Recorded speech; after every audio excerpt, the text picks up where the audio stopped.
This program is presented by University of California Television. Like what you learn? Visit our website or follow us on Facebook and Twitter to keep up with the latest UCTV programs.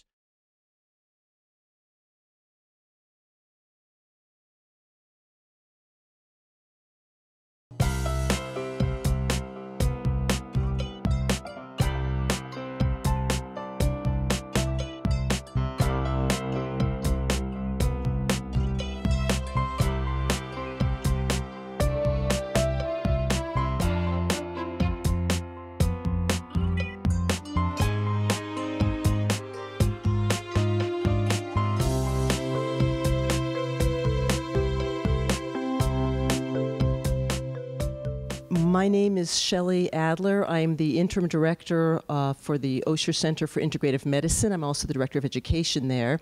And I am so delighted to be able to have the Osher Center hosting this fantastic program for you tonight. I get to introduce what I think of as an intergenerational dynamic duo, the doctors Ekman.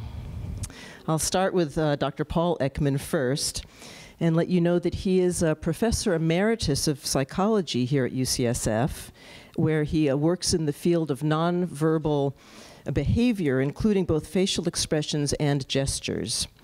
He's the co-discoverer of microexpressions, and for any of you, and I can't imagine there are that many who aren't familiar with that term, microexpressions are very brief facial expressions that only last a fraction of a second, and they occur when a person is concealing a feeling or an emotion, whether it's deliberate or unconscious.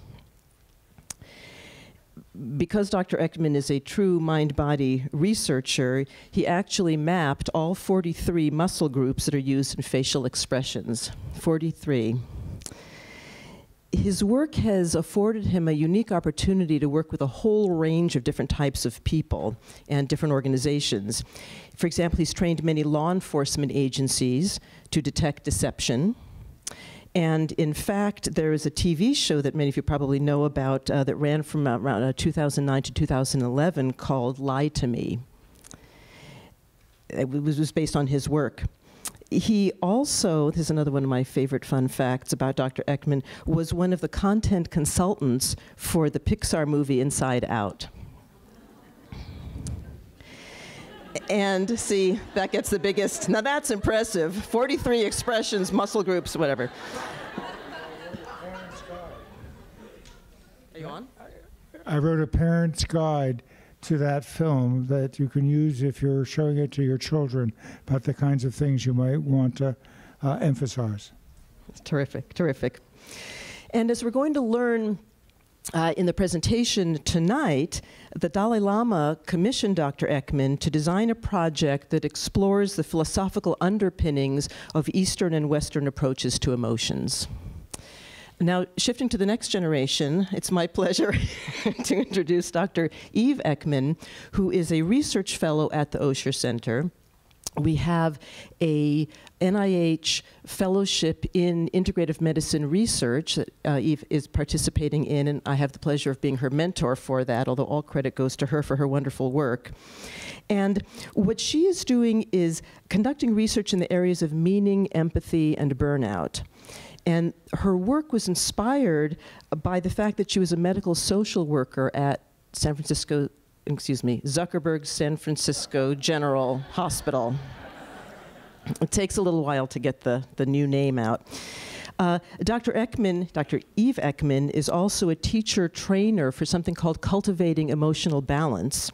And that's an emotion regulation and meditation program that's based in both Western science and contemplative practice. The program was designed by the elder Ekman, I guess I will use that phrase, and also a Buddhist scholar. Many of you probably know Alan Wallace, and Dr. Eve Ekman has adapted it for care providers in different settings, including medicine, education, and criminal justice. Now, I want to say a couple of things about our program tonight before the official hand off to our presenters.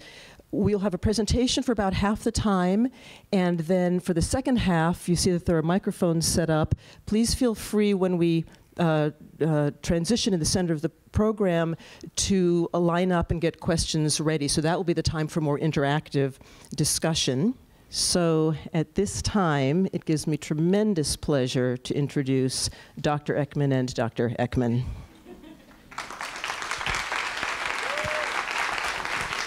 So we are very happy to be here this evening, especially being hosted by the Osher Center for Integrative Medicine, which embodies a lot of the values that we brought into this atlas. And we're just looking forward to giving you a tour of how we got here and the ideas that relate to this emotion atlas, what we hope you can take away this evening.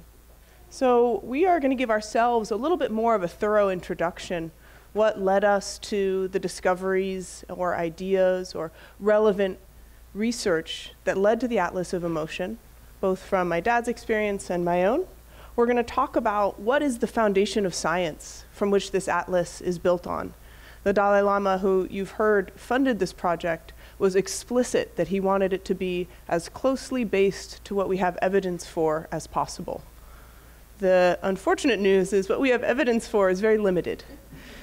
And we will be very clear about what we know and very clear about the great deal we still don't know. We're then going to talk about how this atlas could potentially help you developing emotional awareness and why that might be useful. And we're going to give you a live tour of the atlas on the internet. And we will talk a little bit about future research ideas, some of my own studies adapting the atlas, and where we hope to go in the future. Dr. Ekman Sr. Nothing to add. Go right ahead. Okay. You are up for the first slide here. Well, I spent my whole career at UCSF, theoretically at Langley Porter, but actually I rented some houses that then the university got ownership of, and on Fifth Avenue. I had 3 houses. I kept hoping for the hotel, but it never came. Seriously, I did research on studying expression and gesture, I think in 18 countries, and spent about half of every year out of the country, traveling. Lots of fun, particularly when someone else is paying for it.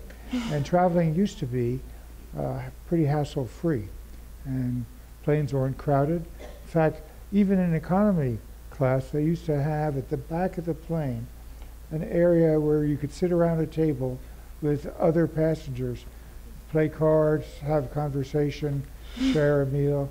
It was very civilized. Really nice to travel. It's a changed world. A lot of more people are traveling at less expense.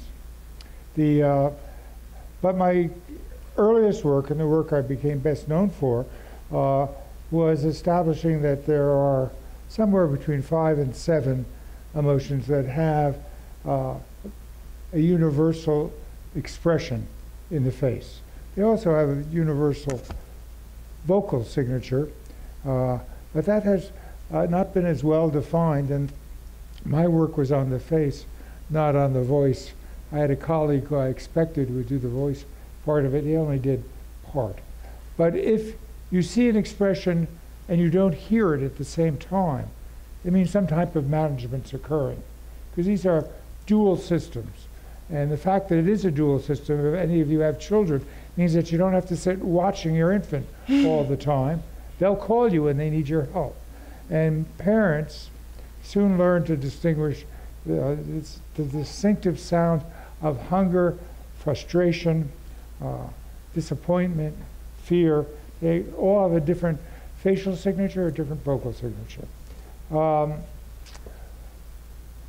It's hard to believe, but when I started this work back in the late 50s, early 60s, there was no tool for measuring the face. There was no way to actually do science with facial expression. And it took me 8 years to develop the tool. That's now widely used. So there's even an automated version of it that Apple just bought, not from me. And they won't say what they're doing with it. I tried to find out. But my hunch is they bought it just so no one else would have it. And they're going to do nothing with it except sit on it. But I don't know. It's proprietary, as they say. So getting the evidence for universals in expression. Incidentally, although I now distinguish 16 different types of enjoyment that are as different from each other as anger is from fear, I'll just give you one example. Relief is enjoyable, okay?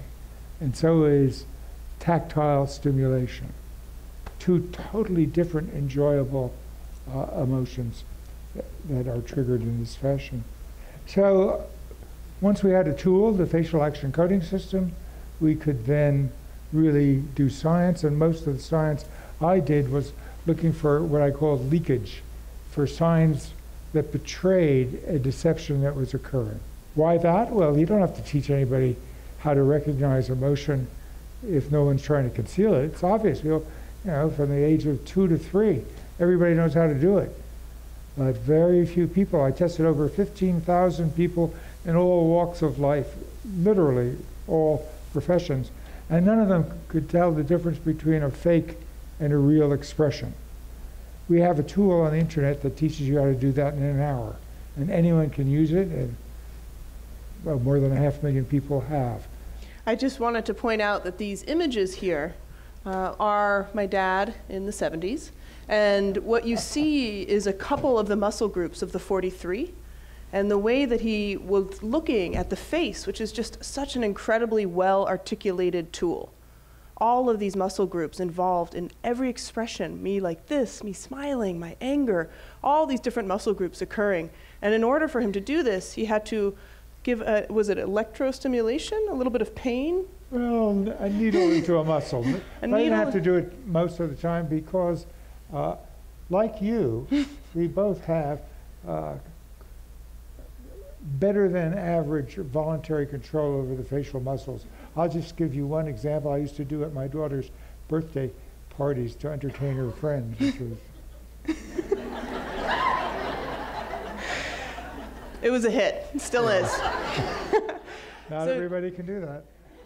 And I think it's just important to note here that we're talking about the signal of expression and how this puts us along the path of understanding the experience of emotion expression as well. But I've got to interject that one of the unexpected findings, this finding made the front page of the New York Times without killing anybody,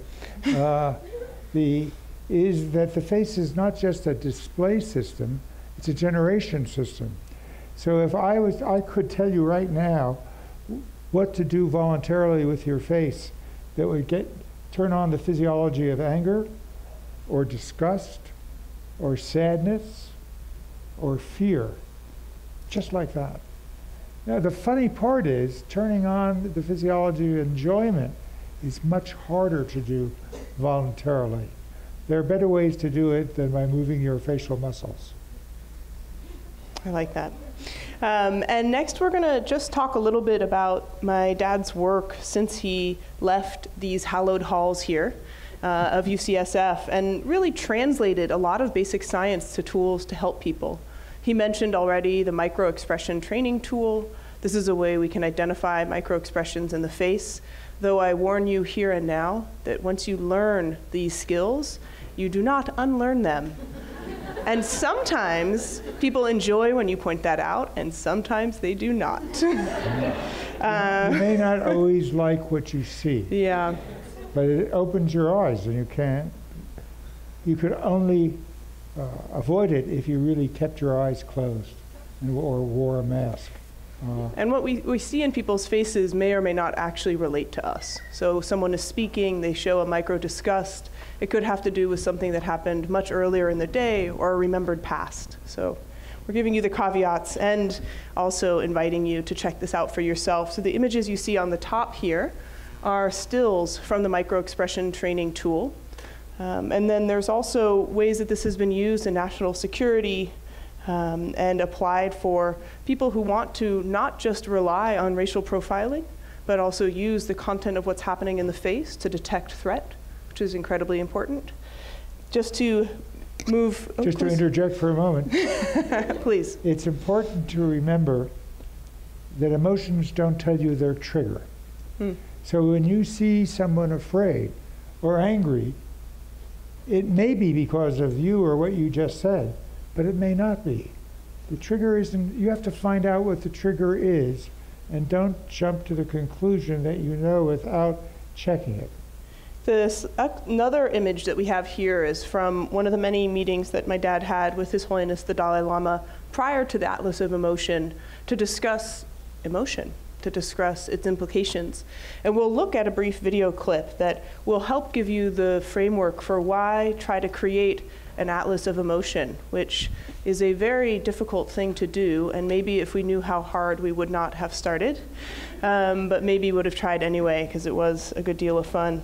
And the way my dad met the Dalai Lama was at a Mind and Life meeting in Dharamsala in the year 2000. This brought together scientists who were all on the topic of destructive emotions. Many of you have probably read the book by Daniel Goleman, Destructive Emotions, and there was an ongoing dialogue among different scientists and scholars around how we can navigate these emotions which tear us apart from one another. Now, of course, I maintain that emotions are not inherently destructive. Depends how you enact it. You can enact it in a constructive or a destructive fashion. If emotions were destructive, they wouldn't have been preserved over the course of our evolution. The key thing to understand about emotions is that they solve problems without thought at the moment. They're based on what's been useful in the past, in our evolutionary past and in your personal past. Well, it depends how screwed up your personal past was, whether your emotional reactions are going to be appropriate or completely inappropriate. But they happen quickly and take over the whole system, and without usually your being aware of it. It isn't until afterwards that you realize you were emotional. You have this expression, I love this expression, I lost my head. As if you could, that explains it. Where did your head go that you lost it? Okay. No, you were unaware of what you were doing, and that's the nature of emotion, is that you don't do it with awareness, unless you engage in practices that I hope you're going to be discussing. Yes, yes. Which brings us to cultivating emotional balance, and I'll describe that a bit more later, but I'm very happy to have some cultivating emotional balance students in the audience. Yay! And we just finished up a course at Osher Center where we had a public course. Mostly cultivating emotional balance has been taught by me in the hospitals with residents and training, but it was wonderful to have a course just open to the public, just recently ended.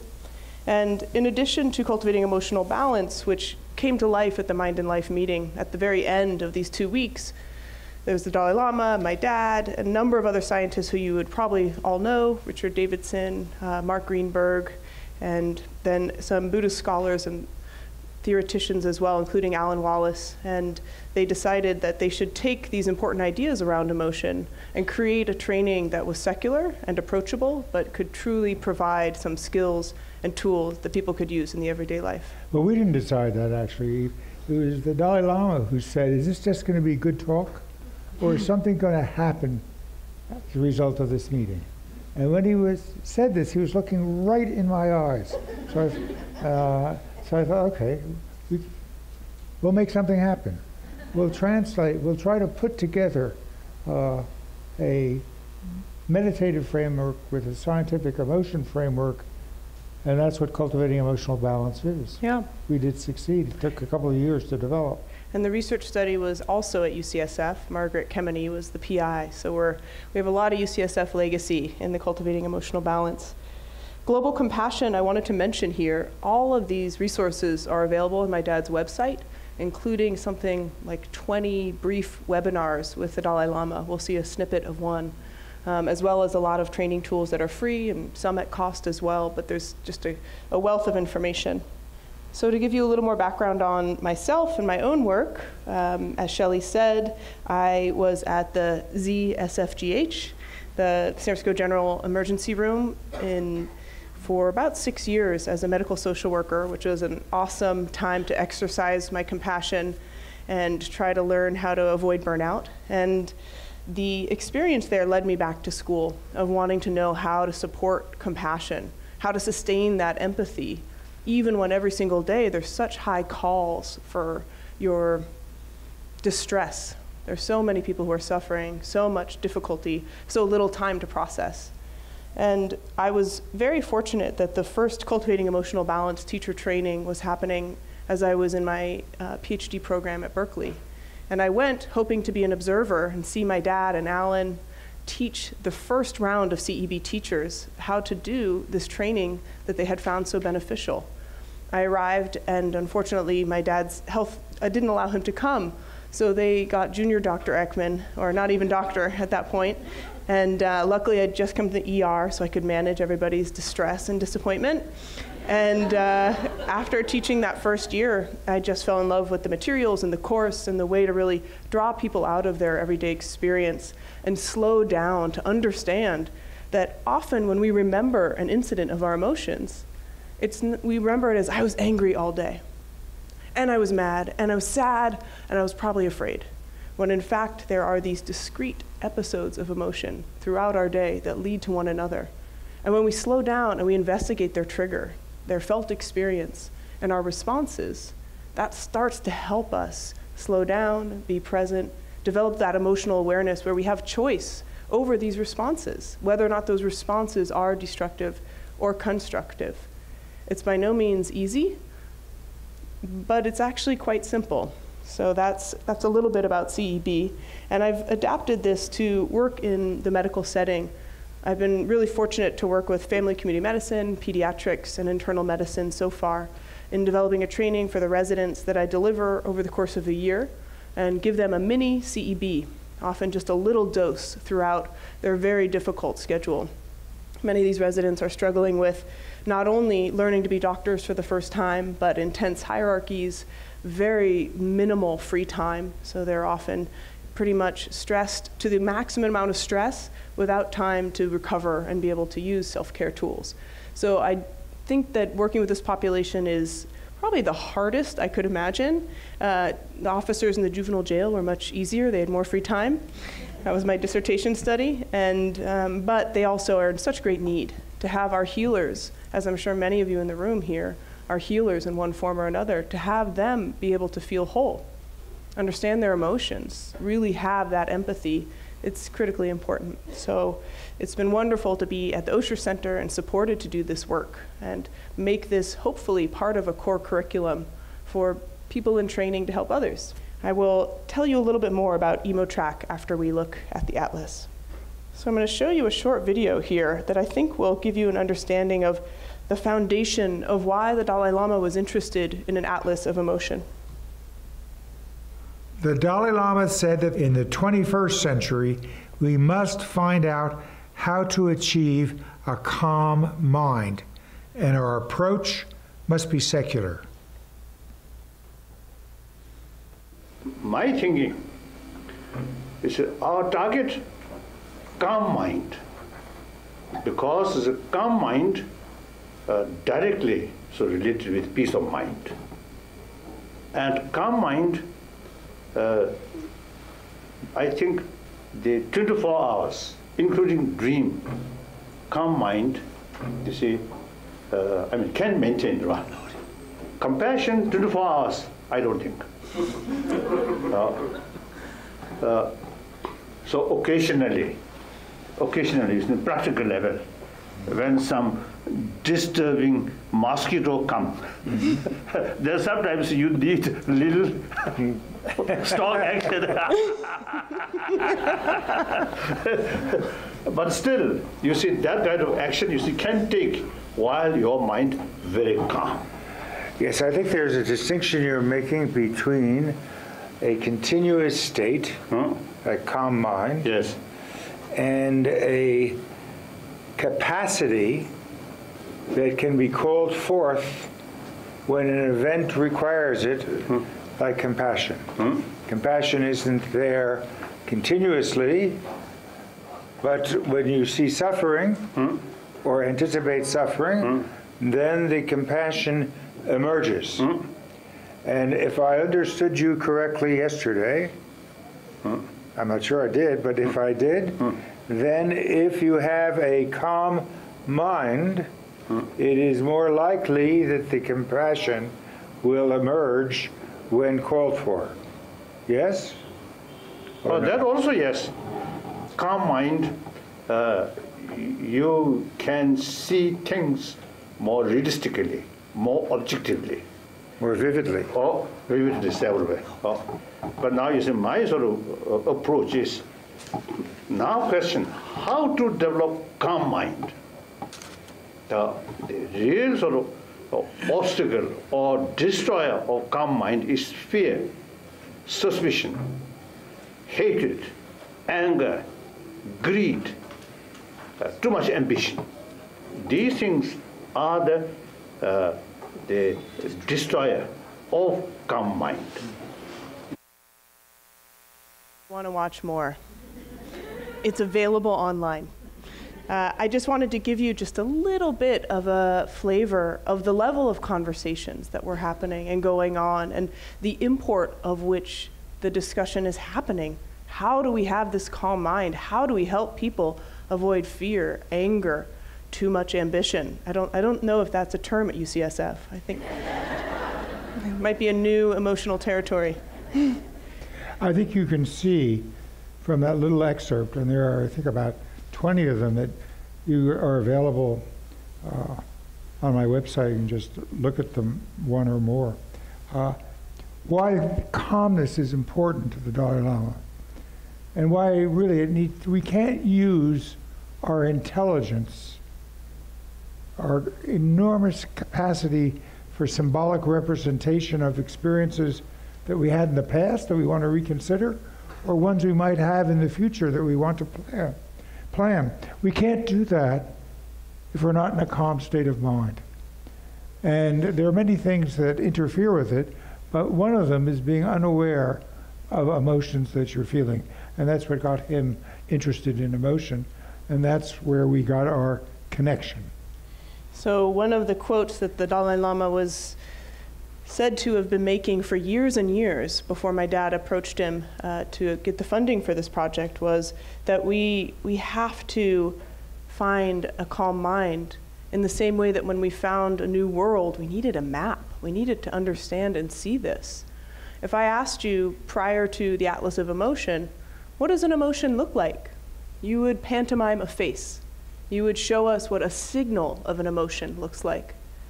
When I asked you maybe what it felt like, or what triggered it, or what it led to, it would be much more struggle. We don't have emojis for that, right? There's a different level of understanding to truly look into the emotion as a process, as an unfolding over time. So we're next going to describe the first step that my dad took when His Holiness agreed to fund this project. And the first step was to find out what scientists actually agree on. Which, if there's any scientists in the room, you can understand why this is a real foolhardy undertaking, but an important one. There's a great deal of debate and different ideas in the field of emotion, like almost any field in psychology. And it was important to have some sort of basis for what people right here and now understand and agree upon, and represent that with as much fidelity as possible. It turns out there were 248 people 2 years ago who defined themselves as emotion scientists. That's a lot of people. And most of them in the English-speaking world, but not completely. A number in Japan, some in China, in other countries as well, European countries. And I did a mail survey, which I had to keep shorter than I would have liked, because I know that the longer the survey, the less likely it is people will do it. So, but I was able to get a pretty good 60% response rate from the 248 emotion scientists and find out what they agreed to. What they agreed had been firmly established. What they agreed there was compelling evidence for. That was the way the question was phrased. And to my disappointment, it's only 5 emotions. I say my disappointment because I think there are many more than 5, but the evidence isn't compelling yet for more than 5 in the judgment of scientists who study emotion. And so that's what the atlas focused on. Following the Dalai Lama actually believes in the value of science more than I do. I mean, we can't answer everything with science, but he, partly I think, he thinks if it's got to be secular. Again and again, he emphasizes, don't tie this to Buddhism, make this secular. His most recent book, which I really recommend, it's in paperback, Beyond Religion. It's a secular ethics. A wonderful attempt to provide an ethical framework with no basis in any religion. He points out the religions have been the basis for most of the wars that we've had in the world and still have. So we've got to have an ethical framework without it. So we have here the agreed upon emotions. You can also check out our atlas, which has a lot of information on what we were and were not able to include just based on the evidence which we currently have. There also was questions about whether or not there are universal triggers to emotion, reliably what makes people sad, what makes them feel afraid and angry. So there was moderate agreement here, over 50%, that there's a physiology, a felt experience that is different when we are having an emotional episode. That there are biologically discrete, separate emotions, meaning anger is not fear, fear is not sadness, joy is not anger, right? That these are actually distinct experiences that we're having. Interestingly, we have less agreement on the social factors and biological. This is mostly for the emotion researchers in the room. If you really want to get into the details, we will get technical and specific with you. The idea here is, do we believe that emotions are coming out of our contextual environments? Are they innate? There's a lot of debate around these specific issues. So moving on, our second step after having information was having the very good ability to find Stamen, which is a design firm, and we're going to be very lucky to have Eric join us here for questions. And we have also other lead designers in the room from Stamen. They took on this question of, can we make a visual map of emotion with very little hesitation, which is a good sign. And they also, like us, probably did not realize how difficult this undertaking would be. How do we visually represent but not misportray what we know? How do we show that indeed fear has these different states, but we don't know if they're related to anger in any way or not? So every time you make a visual choice, you are leading people down a path, and you want them to learn from it, and you do not want to show them something that is misrepresentative, even if it's more attractive to look at.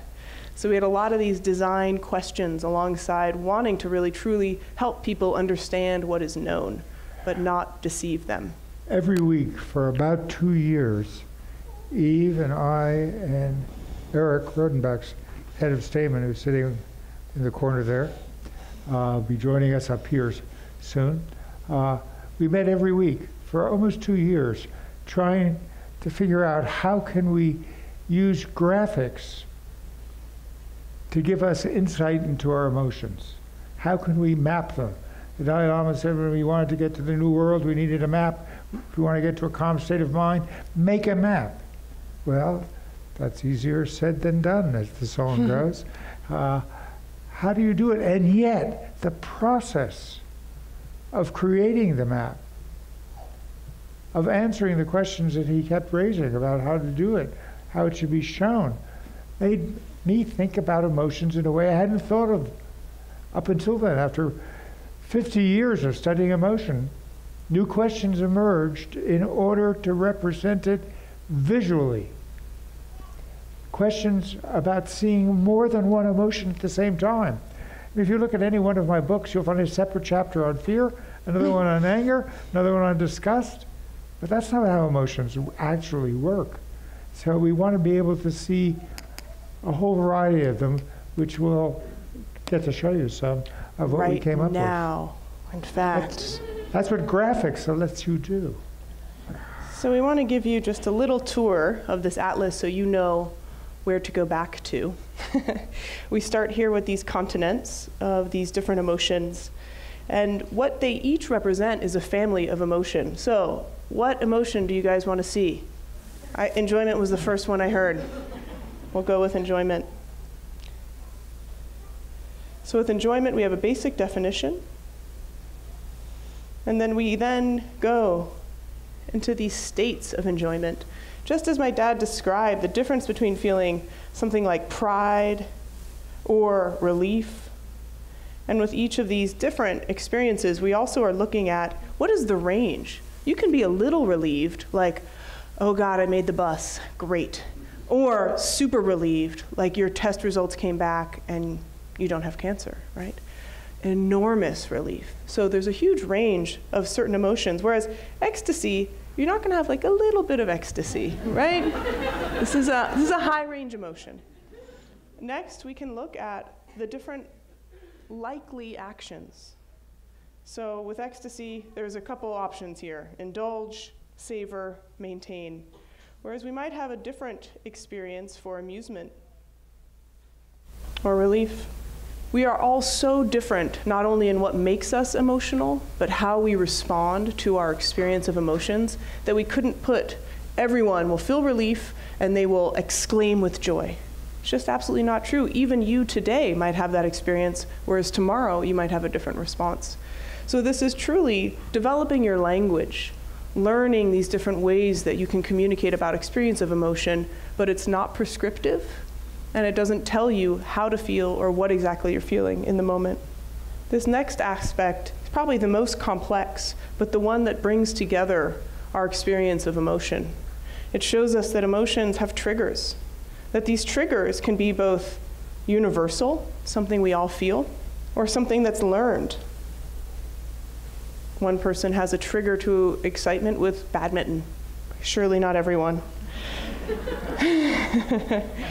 And what is really interesting here is that we see these triggers are mediated by this perception, by what goes on in terms of how we experience the world. By no means do any of us experience the world in the same way. We have our history, we have our stories, we have all of our family, our social everything that has led up to how we see the world today influences what we become emotional about and how we respond emotionally. So then here you see once again, there are these different states that are arising from our triggers to our emotion and different actions. And in this site, we can look, what is this like for anger? What is this like for fear? Similarly, we can look at the different states for fear. So I would be really excited to keep showing you this, but it's online.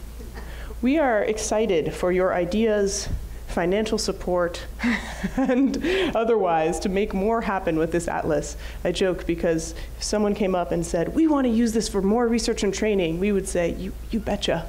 It was very, very difficult to make this atlas possible, just in terms of our own time and resources, and we were so lucky to have Stamen help us. We are very excited for it to be shared, for you to use it in a way that really fits for you. If there's an application you have in mind to work with kids, to work with elders, we want to hear about it. And we would love to see how you might be able to implement this. One of the ideas we've had of how this could work for couples or for families, in just the people I've been sharing it with at the hospital, I've heard that it works well with adolescents who are somewhat reluctant to share their emotions. This might be a fun way to do it. And just lastly, as a researcher, I'm going to have to plug my current study, which is taking that atlas of emotion and thinking about how we might apply this to our everyday life. So we look at the atlas, we recognize our experience of emotion, but throughout our day, what is triggering us? How does it make us feel, and what do we do? I did a small pilot with residents last year in psychiatry and pediatrics, and for 10 days, they tracked their emotions. Over the course of those 10 days, I was surprised to find that half of their emotions were enjoyable. My hypothesis or theory that's shared by others in the field is just this awareness of our daily emotion might give us more richness and texture to what's happening. Those same residents who reported that half of their emotional experiences every day were enjoyable also had high levels of burnout.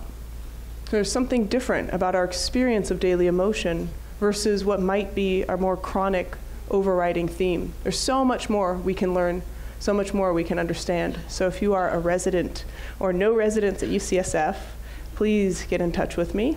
And for the general public, you can also email this, and probably sometime towards the end of next year or maybe middle, we'll be releasing it also to the public for a research study, potentially. So that's a little bit on EmoTrack. We really want to thank Eric and the whole Stamen All-Star team, some of whom are in the audience here. Really want to thank Shelley and all my awesome colleagues at Osher, and the Paul Ekman group, who were instrumental in supporting a lot of the work of making the Atlas happen. And my funding for being here and being able to do this work is from the T32, and I also have received funding to help EmoTrack happen through the Academy of Graduate Medical Educators and the Resource Allocation Program at UCSF. So thank you for your attention. Now, I have to point out that putting on these silly Mickey Mouse hats was the Dalai Lama's idea, not mine. He's just having a good time, and the last thing he cares about is whether people will think it's ridiculous or silly. He was having fun, and he insisted that I put one on and join him. I want to invite folks to please get ready to ask your questions now. If you want to approach the microphones, this is a wonderful opportunity to have some, I guess it's not really one-on-one, but many on-one interactions with our guests. And Eve, do you want to introduce our new panelist? Eric Rodenbach. Yes. I don't need this, so this is for you. He is the director and founder of Stamen Design in San Francisco, and was a awesome collaborator in visualizing and creating this atlas. We're lucky to have him here. I wish I could say that I did an international search to find him. But just as the idea that we needed to create a map came up, there was an article in the New York Times about Stamen. And it said he was in San Francisco. My God, it fell right into my lap. Destiny. Destiny. The thing that surprises me about your atlas is that when you show an emotion like enjoyment or fear and show it broken down into a lot of sub-emotions or whatever that you had strung out across the horizontal axis there, the implication is that all these different sub-emotions, if I can call them that, differ from each other on a single dimension like intensity or something? No. No, okay. They don't. They really, if you just take fear, I don't have the thing in front of me, but that there are, and I should say that what I'm saying now, only some psychologists would agree with. Right. Because now it's into an area where there hasn't been yet enough research. But certainly most people think that there's a variation in the strength of the emotion, but that there are different states of each emotion. So that terror is not just stronger than apprehension, but it's fundamentally different, although it shares enough properties with, what's another extreme? Panic. Panic. That's also a member of the fear family. I like to think of these things as families of related states that share enough in terms of, to some extent, what triggers them, to some extent, their physiology, their autonomic and central nervous system signatures, to some extent, likely actions. To some extent, I have to, because they are also different. But they're more similar to each other than they are to irritation or fury, to members of the anger family. So each of these emotions is a family of related states that differ not just in intensity, but in their very nature, but have enough in common that it makes sense to think of them as belonging to the same, if I can use the metaphor, continent, or same overall category of emotion. And this is not an idea that's unique to us. I mean, you can go way back in the history of psychology. You can go to Wundt, and a bit earlier than Wundt, Charles Darwin in distinguishing these different modules of emotion. Thank you. I wonder if there's a way of giving more adequate graphic representation to this that doesn't mislead us into seeing them as just differing along a single dimension. Well, that's what we've tried to do in the Atlas. And I think if you go on any browser and put in Atlas of Emotion, it comes up. And you'll see it and you can explore it. And I think you'll find we've done exactly what you're asking for, that you may object afterwards, hey, this is too complicated, can't you make it a little simpler? No, really, emotions, it's amazing how complex our emotional life is and how unattended it generally is. It's not what we know the most about ourselves, and yet I do believe it is what drives most of what we do, is to avoid certain emotions and to experience others. That idea is not unique to me. That was Sylvan Tompkins' idea. He said, because of emotions, we may never have sex. Because of emotions, we may starve ourselves to death. Because of emotions, we may take our own life. That the fundamental drives are puny compared to the power of emotions which override them. They are what drives life. I think he was absolutely right. First of all, Darwin did a great deal with surveys, and you've obviously done a great deal as well. But I wonder a couple of things. One is, why not include surprise and contempt? They would only be a little bit more, and you would get a lot more back. Secondly, why not use, instead of a survey of experts, why not look at research in the field that has more heft as opposed to opinion to construct the atlas?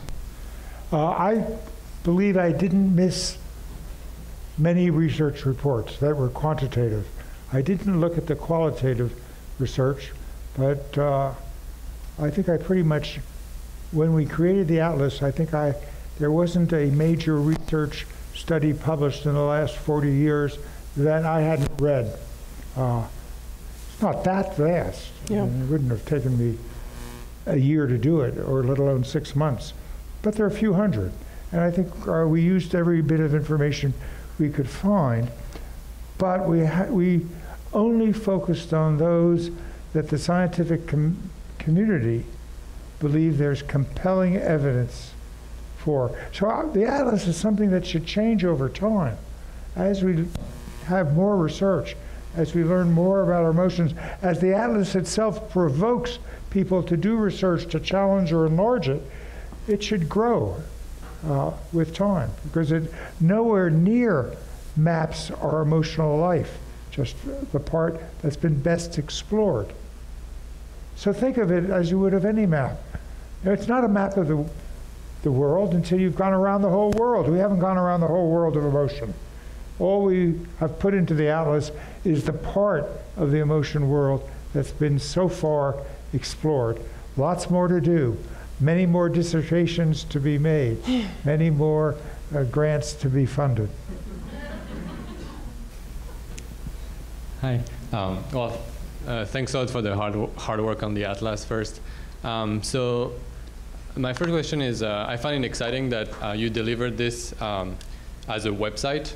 So I'm kind of curious, what was the thought behind that, as opposed to like a book, for instance, or like other types of media? And a related question is that, what kind of role do you think technology can play in this goal of helping people develop a calm mind? Because we often think about technology as like very distracting, and so I think this is a good counterexample. And I'm kind of curious if you have other thoughts as to how it could be used for that more. I would like to ask Eric. I had a great conversation with Leslie Jonath, who introduced us the other night about a book project, and we'd love to pursue that. And I think it could be really, really fantastic. The other thing I think is that technology is things that were invented after you're 30 years old. And so that for some of us, the technology of the web is a quite distracting thing, and for others, it's completely a native language. I mean, if I understand it right, the idea was to get it out in front of as many people as possible and to make it free. That was like a key part of the remit from the Dalai Lama. So we came up with a format that was, available for as many people as could use it. Just to add to that, the putting it on the web rather than into a book. I mean, I've written 15 books. From the time I give it to a publisher till the time it appears has never been less than 2 years. I can put something on the web and it's there the next day. And then I can change it the day after that. It's a much more flexible system. That doesn't mean that we don't intend to also do a book, because you can do different things with a book than you can do on a website. So they each have their advantages. Yep. And I do think using technology to support a calm mind is a sticky subject. I believe that whenever we look into this platform as a way to feel comfort or a way to feel less alone, we're unlikely to find it, no matter where we're looking. But if we can use this as a mirror, looking inward, and I know this sounds very out there, but I believe there's a way for us to tune in through this platform that we're so accustomed to. So again, using the tools that are available as opposed to outward as a way, hopefully, to gaze inward. I do also want to call out my colleague Nicolette Hayes, who's over there, who did the bulk of the lines, the bulk of the work on the design of the project. The thing really came together for us, I think, as a design artifact when Nicolette made a book for Eve to take to show the Dalai Lama. And that was a kind of interesting moment, right? I mean, we'd spent so much time on the digital version and trying to get it right and all these things, and all these things happened digitally, but it really only crystallized. I think we spent 2 years with it, and then finally we knew enough. And knew enough what not to say to actually make a book, and that was a sort of a key kind of moment in the whole process. The other, we should tell the story about the what he said about his use of technology. Like, so that we showed this to the Dalai Lama in Anaheim on a computer, and we tried to get him to use the mouse. I tried to teach the Dalai Lama how to use a mouse, and he said, "Technology is for my next body." Like that's.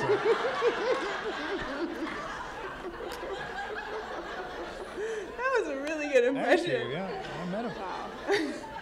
Okay, so thank you for the question. Yeah. Hi.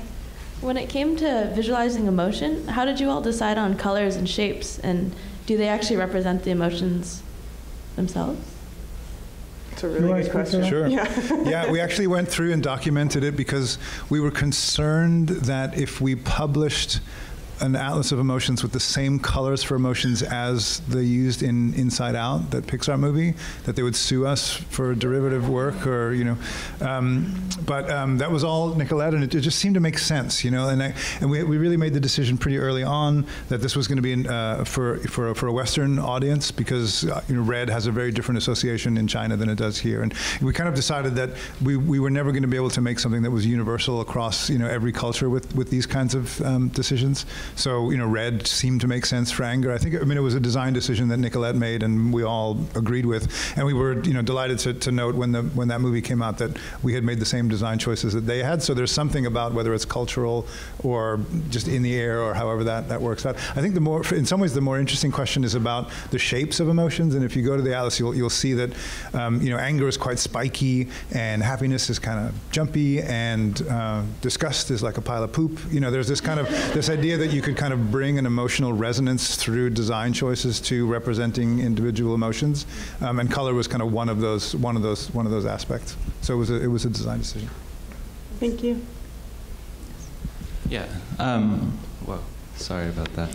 My question is sort of around kind of at a practical, personal practice level. Like, how would you articulate like the value proposition of bothering to distinguish the various really subtle flavors of like terror and horror I saw were right next to each other, or some of the other subtle flavors of any of them? Yeah, I like that, the value proposition. I need to work on that more. Researchers were like, but what does it mean? I think that the value proposition in the subtlety is anything that can train us to pay attention to our emotions at a subtler level is going to be our greatest advantage. So as my dad was saying, we are designed, kind of hardwired head to toe, to not think as our emotions arise, to be really caught in the experience and where that leads us in terms of response. So when we think about developing emotional awareness, what we're doing is actually bringing something quite unnatural into the picture, this attention to what is happening in the moment. And to keep ourselves excited for that experience, we kind of train ourselves in the subtlety. What does it feel like when I'm panicked? Is that different than when I'm anxious? And one of the things I really tend to teach a lot in cultivating emotional balance is a familiarization with the embodied experience of our emotion. All of us have some capacity to feel our emotions in our body.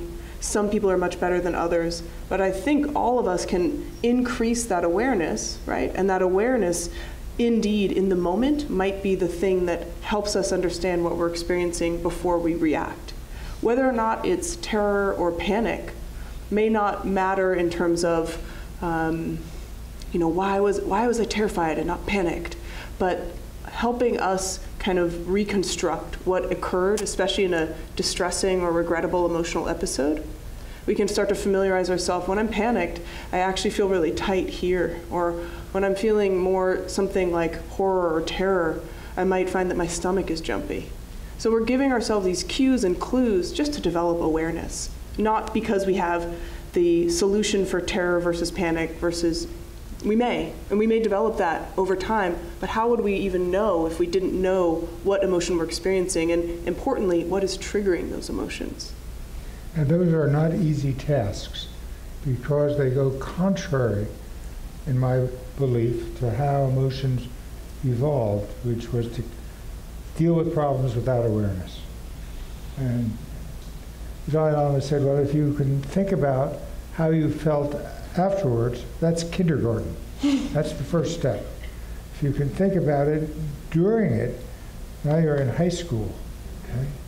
And if you can think about it as it's being triggered, now you're in college. So they're very hard steps because you're going against, I believe, and I have to say I believe because I know not all emotion scientists would agree with me, just awareness is not built into the package, just the opposite. So you have to work to develop the habits that will allow you to be aware of how you're feeling as you're feeling it. And only then will you have choice. There are two things we'd most like to choose in emotional state: what we become emotional about and how we behave when we are emotional. And you can't get either one of them without awareness.